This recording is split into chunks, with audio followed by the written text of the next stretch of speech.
আমি পাথরে ফুল ফোটাবো, শুধু ভালোবাসা দিয়ে। আমি সাগরের ঢেউ থামাবো, শুধু ভালোবাসা দিয়ে। তুমি যদি থাকো আমারই পাশে, মনে মনে যারে খুঁজে চলি আমি, জানি না সে কোথায় আছো সে তুমি। ও মনে মনে যারে খুঁজে চলি আমি, জানি না সে কোথায় আছো সে তুমি। ডাকো কাছে ডাকো, সাথী হয়ে থাকো এই ভুবনে। আমি পাথরে ফুল ফোটাবো, শুধু ভালোবাসা দিয়ে। আমি সাগরের ঢেউ থামাবো, শুধু ভালোবাসা দিয়ে। তুমি যদি থাকো আমারই কাছে। মিটি মিটি তারা জ্বলে আর নেভে, জানি না সে কবে কাছে টেনে নেবে। আসো কাছে আসো, সাথী করে রাখো এই ভুবনে। আমি পাথরে ফুল ফোটাবো, শুধু ভালোবাসা দিয়ে। আমি সাগরের ঢেউ থামাবো, শুধু ভালোবাসা দিয়ে। হ্যালো ফ্রেন্ডস, আসসালামু আলাইকুম। গানে গানে আজকে আপনাদের মাঝে আমার অভিষেক হলো। এই যে সকাল সকাল আমি আমার ছোট্ট সোনামণির জন্য একটু সুজি আর কিছুটা লিকুইড দুধ, সাথে দিয়ে দিয়েছি আমি গাজরের পেস্ট এবং চিনি দিয়েছি। আর এরপরে দিয়ে দেব একটি তেজপাতা। আমি লিকুইড দুধ দিয়েছি এখানে প্রায় 300 গ্রামের মতো, আর সুজি দিয়েছি এতে মাঝারি ধরনের 3 চামচ, আর একটি তেজপাতাও দিয়েছি এবং একটি দারচিনিও দেব। আর কিছুক্ষণ ভিজিয়ে রেখেছিলাম সাবু, তারপরে পানি থেকে ছেঁকে তুলে আমি সাবুগুলোকে দিয়ে দিয়েছি। আর এখানে সাবু দিয়েছি আমি বড় 1 টেবিল চামচ। আর এখন আমি এতে 400 গ্রামের মতো পানি অ্যাড করে রান্না করব প্রায় 10 থেকে 12 মিনিটের মতো সময় নিয়ে। তো এখন রান্না হতে থাক আমার ছোট্ট সোনামণির জন্য পুষ্টিকর সুজি। আর এই ফাঁকে আপনাদের সাথে একটু খোশ আমদেদ করে নেই। বন্ধুরা সবাই কেমন আছেন? আই হোপ যে যেখানেই থাকেন না কেন সবাই এত এত ভালো আছেন। আর আমরাও আপনাদের দোয়ায় অনেক ভালো আছি, আলহামদুলিল্লাহ। ডিয়ার ভিউয়ার্স, দেখতে থাকুন। দেখতে দেখতে ভালো লাগা ভালোবাসা হয়ে যাবে। আর যদি ভালো লাগা ভালোবাসা হয়ে যায়, আশা করছি আমার চ্যানেলটিকে সাবস্ক্রাইব করে নেবেন। আর অল অপশনটি অবশ্যই প্রেস করবেন, কারণ আমি যখন ভিডিও আপলোড করব নোটিফিকেশন আকারে পৌঁছে যাবে আপনার মুঠোফোনে। আর হ্যাঁ, ছোট্ট লাইকটি দিতে কার্পণ্যতা করবেন না প্লিজ। এবার চলুন দেখা যাক সামনে কি আছে এই ভিডিওতে, কি রেখেছি আপনাদের জন্য। এই যে আমার ছোট্ট সোনামণির সুজি রান্না একেবারেই শেষ হয়ে গেল। আমি ছোট্ট সোনামণিকে কিছুটা সুজি ফিটারে তুলে নিয়ে খেতে দিয়েছি। আর এই ফাঁকে আমি দুপুরের আয়োজন করে নেব। আমি বেশ কিছু কলমি শাক পানিতে ভিজিয়ে একেবারে চুবিয়ে চুবিয়ে পরিষ্কার পরিচ্ছন্ন করে নিচ্ছি। তারপরে এগুলো কুচি কুচি করে কেটে কিছুটা পেঁয়াজ, কিছুটা রসুন কুচি এবং দেব তাতে বেশ কিছুটা কাঁচামরিচ কুচি এবং পরিমাণ মতো তেল দিয়ে এগুলোকে কিছুক্ষণ ভেজে তারপরে কলমি শাক কুচিটা এর সাথে অ্যাড করে দিয়ে বেশ কিছুক্ষণ রান্না করব।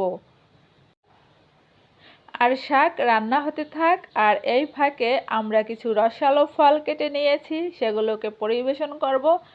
আর এই রসালো আনারসের ভিতরে দিয়ে দিয়েছি সামান্য পরিমাণ লবণ, আর দিয়ে দিয়েছি সামান্য পরিমাণে মরিচের গুঁড়া। আর এটা দিয়ে মাখিয়ে আনারস খেলে অসাধারণ লাগে। আপনি যদি না খেয়ে থাকেন, আশা করছি এটা অবশ্যই ট্রাই করবেন। দেখতে দেখতে আমার শাক রান্না শেষ হয়ে গেল। এরপরে আমি এখন রান্না করছি সরষে ইলিশ। তাই জন্য সাদা এবং কালো সরিষা দানা কিছুটা পেস্ট করে নিয়েছি, আর পাতিলে কিছুটা সরিষার তেল দিয়ে সেই পেস্টটাকে আমি অ্যাড করে দিয়েছি। তারপরে 2 মিনিট নেড়েচেড়ে রান্না করেছি সেই সরিষার পেস্টকে। আর এরপরে দিয়ে দিয়েছি সামান্য পরিমাণ মরিচের গুঁড়া, কিছুটা হলুদের গুঁড়া আর 2টা কাঁচামরিচের টুকরো। এরপরে সামান্য পরিমাণ পানি দিয়ে কিছুক্ষণ রান্না করব। তারপরে কিছুক্ষণ কষানো হয়ে গেলে আমি ইলিশ মাছের ডিমটাকে প্রথমে ছেড়ে দিয়েছি সেই মশলার ভিতরে। তারপরে একে একে আমি ইলিশের টুকরোগুলোকে দিয়ে দেব সেই মশলার ভিতরে। এই যে রান্না হতেছে আমার ইলিশের দারুণ টেস্টি সরষে ইলিশ রেসিপি। এই যে দেখতে পাচ্ছেন কতটা মজাদার হয়েছে, যে না খেলে তো আর বোঝা যাবে না। আর যদি পারতাম ডিয়ার ভিউয়ার্স, আপনার সাথে অবশ্যই শেয়ার করতাম, কিন্তু সেই সৌভাগ্য তো আর হচ্ছে না আমার। আর এর থেকেও মজাদার করে রান্না হয় আপনার, আমি নিশ্চয়ই জানি আপনার রান্না এর থেকেও আরও ভীষণ ভীষণ মজাদার। আমি প্রথমে আমার ছোট্ট সোনামণির জন্য কিছুটা কলমি শাক, তারপরে একটি মাছের টুকরো এবং দিয়ে দেব ইলিশ মাছের ডিমখানাকে। ছোট্ট সোনামণি খেতে থাক, ওকে মাছটা প্রথমে খেতে দেব না, এটা কাটা বেছে না দিলে তো ছোট্ট সোনা খেতে পারবে না। তাই আমি ডিমটিকে ওর হাতে ধরিয়ে দিয়েছি। আর এখন আমি গোসলে যাওয়ার আগে কিছুটা পেয়ারা টুকরো টুকরো করে কেটে নিয়েছি। সেই পেয়ারাগুলোকে কিছুটা মজাদার তেঁতুলের আচার দিয়ে, সামান্য পরিমাণে মরিচের গুঁড়া দিয়ে, সামান্য লবণ দিয়ে মাখিয়ে আমরা সবাই পরিবেশন করেছি। আর এখন বিকেল টাইম, আছরের আজান হয়ে গেছে আরও অনেকক্ষণ আগে। তো আমি ছোট্ট সোনামণির জন্য একটু ক্ষীর দিয়ে দিলাম বাটিতে, ও এটা খেতে থাক। আর আমি একটু পরিপাটি হয়ে গুছিয়ে নেই, আমরা আজকে একটু বাইরে বেড়াতে যাব সবাই মিলে। বাচ্চাদেরকে নিয়ে মাঝে মাঝে যদি বাইরে যাওয়া হয়, বাচ্চাদের মন মানসিকতা অনেক প্রফুল্ল থাকে। আর সেই সাথে বাচ্চারাও খোলামেলা পরিবেশে ডানা কাটা পরীর মতো একটু ছুটে বেড়াতে পারে, হই হুল্লোড় করতে পারে, একটু আনন্দ উল্লাসও করতে পারে। আর তাই জন্য সুযোগ পেলেই আমার ছোট্ট সোনামণিকে নিয়ে আমি বেরিয়ে পড়ি বিভিন্ন লোকেশনে ঘোরার উদ্দেশ্য করে। তাই চলুন বন্ধুরা, আমার ছোট্ট সোনামণিকে নিয়ে আমরা একটু সুন্দর লোকেশনে ঘুরে আসি। এই যে দেখতে দেখতে আমরা ফুলের গার্ডেনে চলে আসলাম। এখানে কি সুন্দর মনোহরণ করা ফুল আর ফুল, দেখে যেন একেবারে চোখ জুড়িয়ে যায়। কত সুন্দর টয়েসও রয়েছে এখানে, কি সুন্দর দেখতে, যেন চোখের নজর কেড়ে নেয়।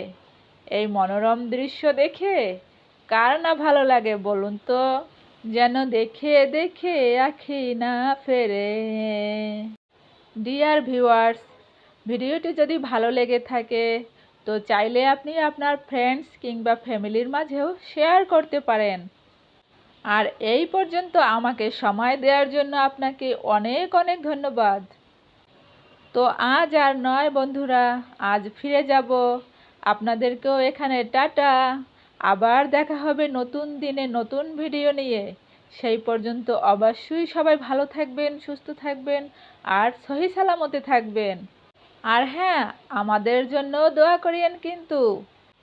সবাইকে বিদায় বেলায় রাশি রাশি ফুলের সুঘ্রাণ বিলিয়ে দিয়ে আজকের মতো আল্লাহ হাফেজ, আসসালামু আলাইকুম। এই অন্তরে ফুলেরই বাসরে কত যতনে রেখেছি তোমারে, আহা। এই অন্তরে ফুলেরই বাসরে কত যতনে রেখেছি তোমারে, আমাকে তো পাবে না দুহাত তুমি বাড়ালে, কেন মিছে মায়া বন্ধনে আমায় বন্ধু তুমি জড়ালে, এত ভালোবেসে কেন বলো আমার হৃদয়ে তুমি ভরালে, আমি তো একদিন চলে যাব, বেঁধে রাখা যাবে না, অনেক দূরে হারিয়ে যাব, কোথাও খুঁজে পাবে না, আমি তো একদিন চলে যাব। তুমি ভুলো না আমায়, লেখো নামটি স্মৃতির পাতায়, তুমি ভুলো না আমায়, লিখো নামটি স্মৃতির পাতায়, আমাকে তো পাবে না দুহাত তুমি বাড়ালে, কেন মিছে মায়া বন্ধনে আমায় বন্ধু তুমি জড়ালে, এত ভালোবেসে কেন বলো আমার হৃদয়ে তুমি ভরালে।